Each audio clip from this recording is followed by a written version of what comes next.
certainly myself, and I know we're really proud to have representation from Chase Allen, who is a guy that's played a lot of football for us. We're certainly really proud to be here. We're excited to be here, and we know that we play a very good opponent and a very good team from the defensive side of things. And I think from us having the opportunity to represent Iowa State football, we're extremely grateful and humbled by the opportunity to be here at the Cheez-It Bowl. And with that, we look forward to going out there and doing our best in terms of competing and hopefully finding ourselves in an opportunity to try to win a football game. So with that, if anything you guys have, certainly would love to help you out. You can raise your hand, we'll get a mic over to you.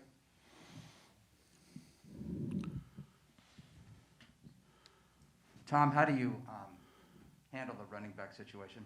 Can Jarrell handle all the carries, or you burn a red shirt, or how's that work out? Yeah, I think we have to find out. Certainly I think we feel like we have options, but Jarrell is a guy that has played a lot of football for us.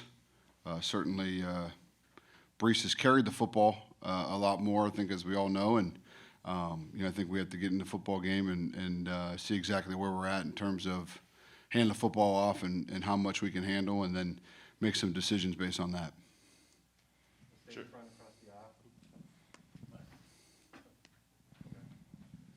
Jared Stansberry from Cyclones Fanatic. What kind of problems do you see the Clemson defense present? A lot of them. I think not only schematically do they have the ability to attack you in a variety of ways, and from the front end and the back end in terms of those things, but I think you pair that with really good scheme, multiple scheme, paired with really good football players, and really intelligent football players, which I think is really a credit to their players and also a credit to their staff. That yes, they are very, very talented players, but I think that you see that those guys, they can handle a lot. They make very few mistakes. So I think from our end, there's a lot of challenges, and certainly they have played very good defense for a long time there, and certainly that's what we would anticipate. Good morning. This is David Hood with TigerNet.com. You have a little bit of a wild card. You have a different defensive coordinator. Do you expect anything to change from what you've seen on film? You've got two guys that have really never called plays before. Do you expect anything different, or do you just go by what you've seen schematically from them all year? Yeah, I think that there's certainly you have to have something to go by, but I think certainly that there's, I'm sure that they've had maybe some of their own wrinkles that they've wanted to put in, and maybe there's have been some things that have schematically that they're going to change, but I think in a few weeks, I don't know if you can dramatically change everything from a wholesale standpoint. So certainly there'll be elements we think, but also I think we're not naive enough to know that there's probably some new elements or some wrinkles or things that maybe they've done in the past that they would like to focus on a little bit more. And I think that certainly is a challenge for us, is that there are new coordinators that are certainly capable and have been around for a long time and have coached a lot of football. So I think that is a challenge from our end, just trying to figure out what is going on in the football game. I think will be something that we have to certainly pay attention to. Back on the left, two right back. This is Scott Dockerman with The Athletic. This is for Chase. You've been a part of this program that's really changed the culture over 5-6 years and gone from being what it was to what it is now, and a true contender. This year didn't quite finish the way you'd probably wanted to, but how do you define this year and then this era of Iowa State football, and how do you approach this game mentally in what is your finish here? Yeah, I've been very fortunate to be at Iowa State at the time I'm here, along with the coaching staff that's been here, my fellow teammates. It's been really a blessing to be here at this time and being able to experience this. And this is I've played over 50 games here, so it's gone by really fast. And from where we came from to now, we've been through a lot of ups and downs. And like you said, this year, maybe we had different expectations at the start of the season, but I can tell you the guys in the locker room still pour our heart and soul into every game and every time we step on that field to make sure we can execute the game plan. So my focus is pretty much on that, and then whatever comes after that will come after that. But I'm just trying to enjoy the time left with my teammates and just send this thing out the right way. Back up in the front. Randy Peterson, Des Moines Register, Chase, and Tom. What, in 2000, going back to 2019 now here, when you guys were here, what did the Notre Dame game, if anything, show you guys, tell you guys that, okay, we've got to make some changes? So what differences are there between then and now? Yeah, you know, I don't know if maybe perhaps that game in particular was anything that was, you know, that wasn't the thing I think that felt, man, we needed, from our end of it, that season, I think we felt like, man, maybe we got away from some of the things that I think Coach Campbell always talks about in terms of, you know, the process and those kind of things. And I think maybe we felt like we skipped a couple steps in terms of those. And going to things such as fundamentals and techniques and making sure that we were still a relationship-driven program with our players. So I don't know if the Notre Dame game, it was more of the culmination of the season probably than just our experience here in the bowl game. And I think you fast forward to where we are now. Obviously, you know, this year I think for us certainly we've always had really high expectations for our own football program.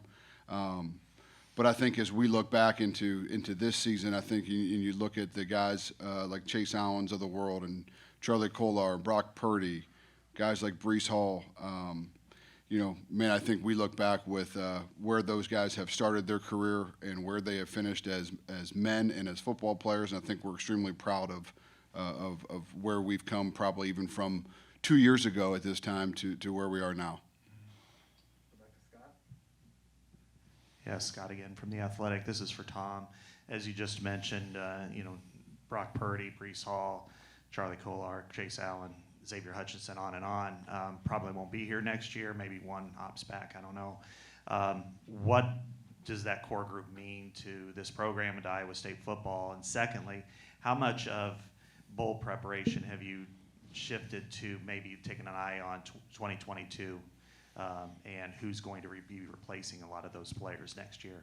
Yeah, I think first, the second part of your question, we've always focused the beginning of bowl prep for, man, maybe what would be coming into the future. It's an opportunity for us to, guys that have played over 50 games in their career, give them a little bit of rest before we have to prepare for the opponent. So certainly I think what is coming in the future is certainly something that we pay attention to and give them an opportunity to develop a little bit, get some meaningful reps in terms of practice. You know, and the guys that you just mentioned in terms of losing them, I think from a schematic standpoint, yes, we lose a lot of production. And I told these guys this maybe the night before we played our last regular season game. Losing this group of players, Brock Purdy, Charlie Kolar, Chase Allen, and the likes, for us, I think it's really difficult to lose those people in your hallways every day. I think that's going to be the biggest challenge in terms of great young men, really fun to be around, really are people that challenge you, I think, to be a better football player if you're on the team and a better coach, if you're on the coaching staff, because they've always been really hungry for it, and they're great people. So for us, losing a big part of the character piece and all the things that go with it, with those young men, I think that is the challenge of, one, replacing it, two, man, like personally, I'm going to miss them. But man, we hope that some of the things that they've done has, you know, as they poured into their teammates, has really rubbed off on them, and that we can help maybe grow and take the next step with the next group of guys. But for us, the biggest challenge certainly will be, yes, there's a huge production loss there when you look at the players that you just mentioned. But I think it is much bigger than that in what we have to replace on our football team. And we do feel really confident in the young people in our team. And we hope that they can certainly emulate the guys that we're losing. This is David Hood with TigerNet.com. Again, it's a question for both of you. First of all, no common opponents, so you finally find out who you're playing, you turn on the film.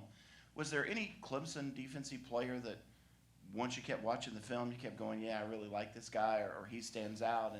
And then for you, played a lot of really good defenses in your career. Does this Clemson defense remind you of another defense that you've played? Good, Jay. I think in their ability to be versatile and their ability to just be very disciplined and play hard, they remind me of all the good defenses that we've played. And I've got a lot of respect for the Mike linebacker, for the guys on the defensive line, as well as like the safeties. I think they play hard and they know what they're doing and they go out there and execute. So I tip my cap to them, a lot of respect to them, but that's my answer. Yeah, from our end, I'll be honest with you, I think there's a lot of guys that stick out. And I think that's the challenge. You know, I don't think that there's when you look at their defense structurally and they can play a lot of different personnels, I don't think there's a weak link in any of the different personnel groupings that they have. And certainly there's a lot of experience, you know.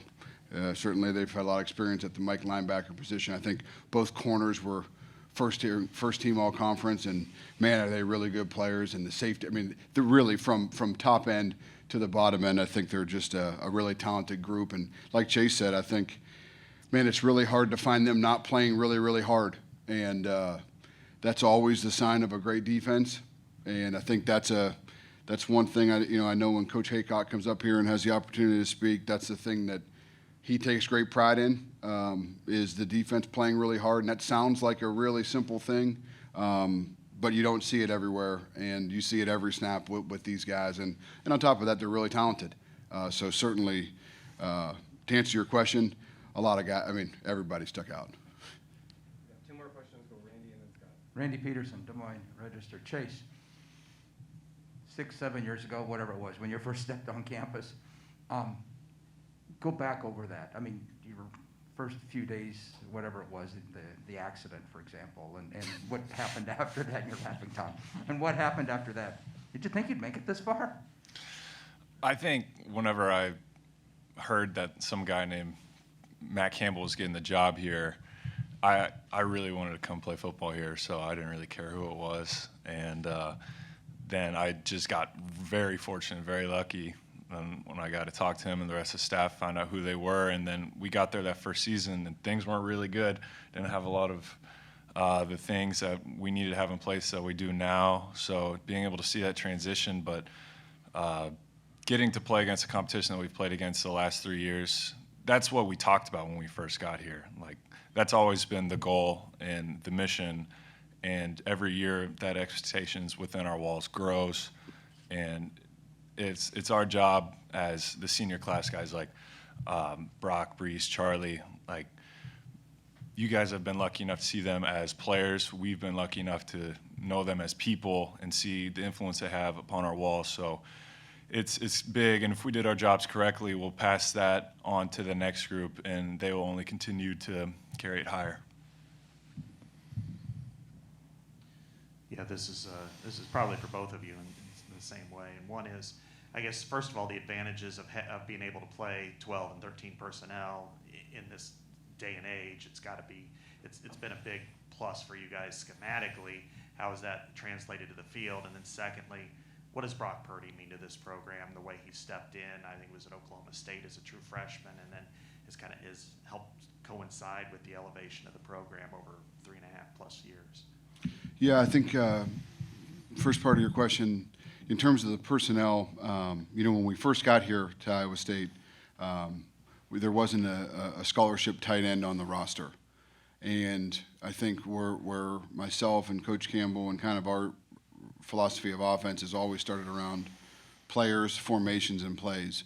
And I think it's our job to find not only what do we think from a schematic standpoint to make sure that we have enough to be successful in our conference, but on top of it to make sure that whoever your best football players are, having the opportunity to put them on the field and be in formations that help them get the football, and then obviously at the end of it, your plays are driven from those people.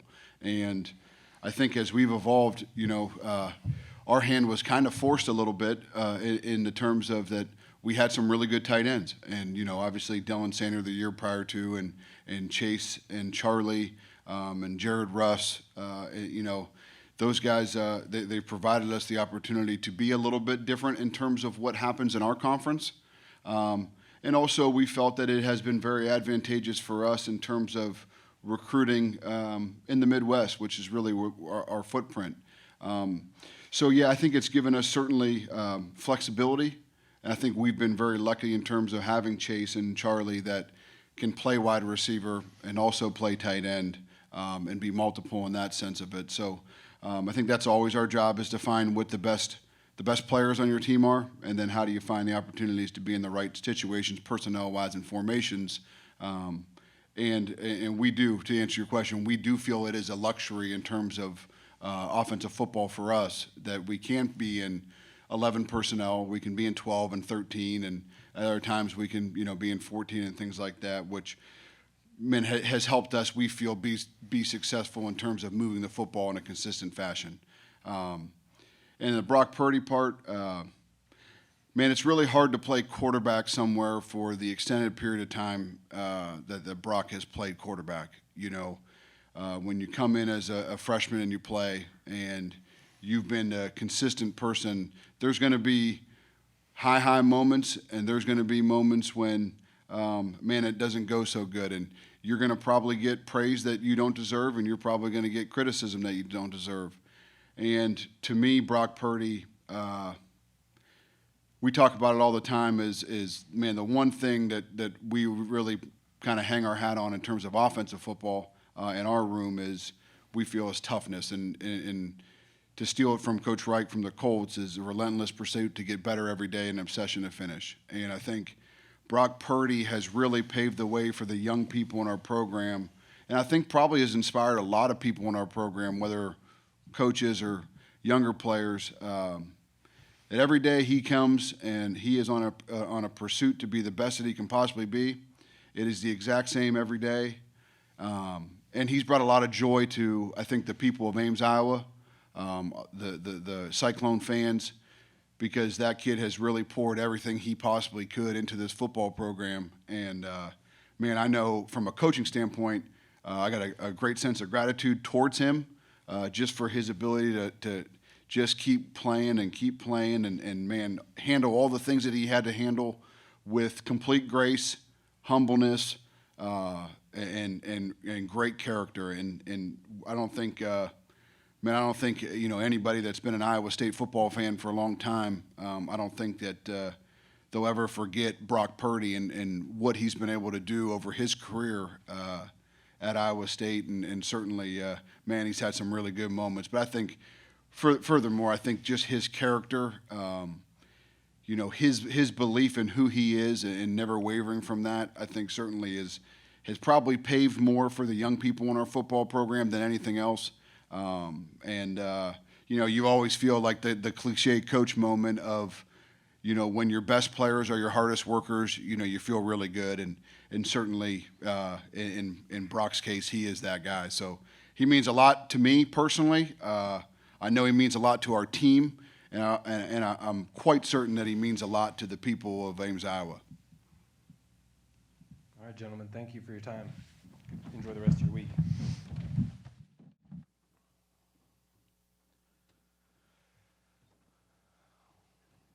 We will move fairly quickly to the Iowa State defense. One note of favor, I guess, for our riser, we're hearing the audio is picking up a little bit of movement as people transition around. We'll try to fix that for next time, but for the remainder of today, if you need to move, just do it between segments.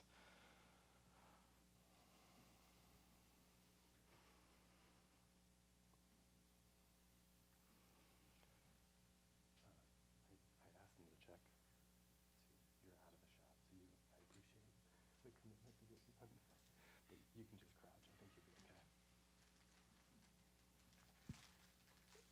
think that's the same. Just double check and make sure you don't have to army crawl. Okay, we're going to get started with Iowa State defensive coordinator John Haycock and defensive lineman Eni Uwazurike. Once you guys get situated, Coach will start with an opening statement for you, and then we'll open it up for questions. Well, first of all, I'm very thankful and grateful to, be a part of the Cheez-It Bowl and really what this bowl game represent and what those guys have done. Listening to Steve last night and really being here a couple years ago, watching what they've done, surrounding the bowl site and obviously Camping World Stadium.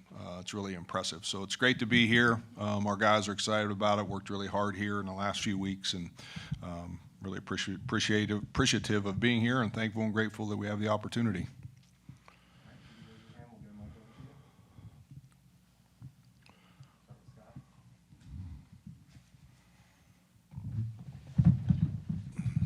Hi, Scott Dockerman with The Athletic. I guess I wanted to start with some of the core, the seniors that you have on your roster. You know, guys like Orion Vance, Mike Rose, Greg Eisworth. What do they mean to the program, and how you've changed your scheme really over, you know, from the very, very beginning when you came to the 3-3-5, which has been so effective for you, and what do they mean both schematically and just in a leadership perspective? Well, I think first and foremost, you know, I think they are the secret sauce. The 3-3-5, 3-5-3, three high safeties, whatever y'all want to call it, has gotten a lot of notoriety. The secret sauce is those guys that bought into how we play defense and not so much what we were playing. And I think Kenny's a great example of that. You know, and he's been here as long as we have. And you know, I think that's been the secret sauce, their makeup of how we do things, how they study the film, what they bought into, our vision of defense. It wasn't, I think, you know, as we've gotten into it, defense was not something that was, you know, maybe a high priority in our conference. Everybody was scoring points, or you didn't think you could play defense. And I think our kids, you know, our players took that to heart and bought into the house stuff. And you know, they meant everything to really what we're doing on defense. They have been the secret sauce, and you know, again, I think a lot of it gets put on what we do. I think the reality of it is how our guys have done it has been what's really been remarkable for me. I've done this for a long time, and they've been as impressive group as I've ever been around.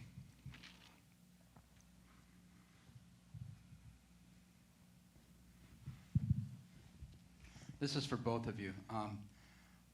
Go back to 2019, when you were both here, faced Notre Dame in the Camping Bowl. What changed after that season going forward that made Iowa State football program better, I would say? What changed? What had to change? Both of you, I don't care which one. Anyone go, or? Yeah, sure. I'll say after that game, I really think throughout every season you learn a lot. You capitalize from the mistakes that you've made before, and I really feel like that was really the biggest key that helped us grow from that situation that happened in 2019. But I like to say we take, you know, with all our losses, we learn a lesson with them. So it was, you know, a lesson at the end of the day. And, it, you know, whatever we learned from that game, we took forward with us to prepare for the next season and really helped out. So, yeah. Yeah, I would agree with that. I think really you learn lessons, and I think, you know, as a coaching staff, you know, we had all, for the most part, had come with Coach from, you know, the University of Toledo, and I think we had always done things certain ways, and we had gotten ourselves to the point where we were playing here and playing Notre Dame, and I think we came out of that game and made a lot of changes of you know, who we were, what we had done. You know, we'd always, you know, with Coach, you know, the answer is work harder and work more hours, and we had gotten to a point where we had worked as hard and many hours as you could probably work, and we came out of that game and realized, man, that's not completely the answer either. And I give Coach Campbell a ton of credit. Made some changes, hard changes, and I think we all looked around the room and made changes in our own way. And I think our guys, again, we learned great lessons from it, and you know, I think our kids have responded, and coaches have responded as well. Good morning. This is for both of you. My name is David Hood with TigerNet.com. Clemson's offense, notable struggles through the first part of the year, maybe even the first 2/3. What changed for them there in the last 3 or 4 games that allowed them to have at least a little bit more success? I don't know. You'd probably have to directly ask those guys, but you see the change. You know, I think, I don't know. I don't see a ton of schematic changes, to be honest with you, David. I think what you see is, you know, I think the guys maybe got comfortable. The experience, the guys that were playing, you know, was a newer group, those kind of things. But, man, you sure do notice a difference that second half of the season as you're talking about, you know, scoring upwards of 36, 30-some points a game. You know, the ball's going up and down the field, running the football, success running the ball, throwing the football. And I think probably just watching, probably the experience of all of those guys got as the season went along. You know, I just think they improved and got better and better, and were playing, as coaches, playing their best football at the end of the year, and that's what you hope, and that's really what I saw on film.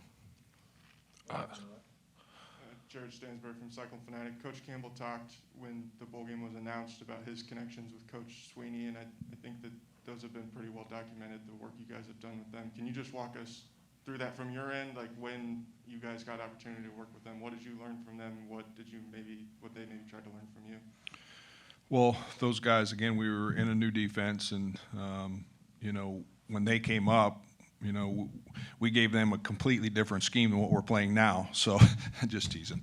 You know, we're the situation where those guys came up and visited with, you know, Brent and that staff, and really kind of looked at what we were doing. And I think all staffs do that. I think, you know, really good staffs do that, try to get some stuff that they can use. And I don't know how much they're using now or not, but really kind of build a little bit of relationship with them through the years, and you know, even with Wes, you know, off the field, those kind of things. And great relationship, to be honest with you, very professional. And you know, we had never gotten down there. I think Coach Campbell had spoke maybe down there, and but those guys came up and visited with us. And you know, I think just a professional thing that you do is coaches visit places, and they came to visit us, and stayed in touch with those guys, you know, touched base with Brent last week and his new hire. And so, you know, that's kind of been, that was it, to be honest. Time for a couple more. We'll start with Matt. Yeah, Matt Marshall, the Orlando Sentinel. John, when a team goes through a coaching change and then it goes through a coordinator change as well, do you feel like you have to do anything differently when you're looking, because they're not going to have the same offensive coordinator, so to speak, or they're going to make some changes like that? Do you have to maybe look out for something different, or do you think they'll run a pretty similar system to what they did before? I think you have to prep for what you see. You know, I don't think you can chase ghosts. You know, I think you do chase some. You know, obviously we go back through years of film, whatever we can find. But, you know, you really have to focus on what you think you're seeing and what you're getting. And for us, because we play a little bit different defense, you know, we do get a lot of schematical things that people have run, whatever, and so we rep those things as well. Things we've seen throughout our season in the last 3 years, really, spend time doing that. So not a lot. We don't try to chase too many ghosts. You just don't have time. You have to kind of do what you do. You have to look at what they're doing, what their strengths are, try to pull from that. Look at years maybe of experiences that they've seen, you know, versus your kind of style of defense or whatever. But you know, if you get caught chasing ghosts in a bowl game, it's a long haul. So we try to stick with what we think we've seen and who's doing what they do, and that's what we go with. Last question, Scott. Yeah, you lost 2 defensive backs to the transfer portal. How have you managed to kind of replace that? And then also, I think you have 10 starters right now that are senior level. Whether they go or stay, it's too early to tell. But how have you adjusted maybe practice to try to look at some of the younger players that may have to step in 2022 and beyond? You know, coach does a great job. You know, we've spent a ton of time. We get our reps with, you know, with the ones, reps with the twos, reps with the threes. You know, we've built depth through what we've been doing. So, you know, with some guys, you know, that have moved on, you know, we just kind of move the next guy in and move them over and move them up, you know. And so I don't think it's been a huge change. I think, you know, you spend your time with reps. Coach Campbell has always been a huge bowl game practice, repetitions with everybody, from true freshmen to sophomores to juniors. So I don't think it's changed a lot. I think we stick with kind of the pattern that coach has got us into since we've been with him as a bowl prep. And so we've gotten a lot of reps. We've had to move some guys over and up, obviously. But those guys, most of those guys have all played for us throughout the season. Gentlemen, thank you for your time. Enjoy the rest of your week. Appreciate you. Thanks.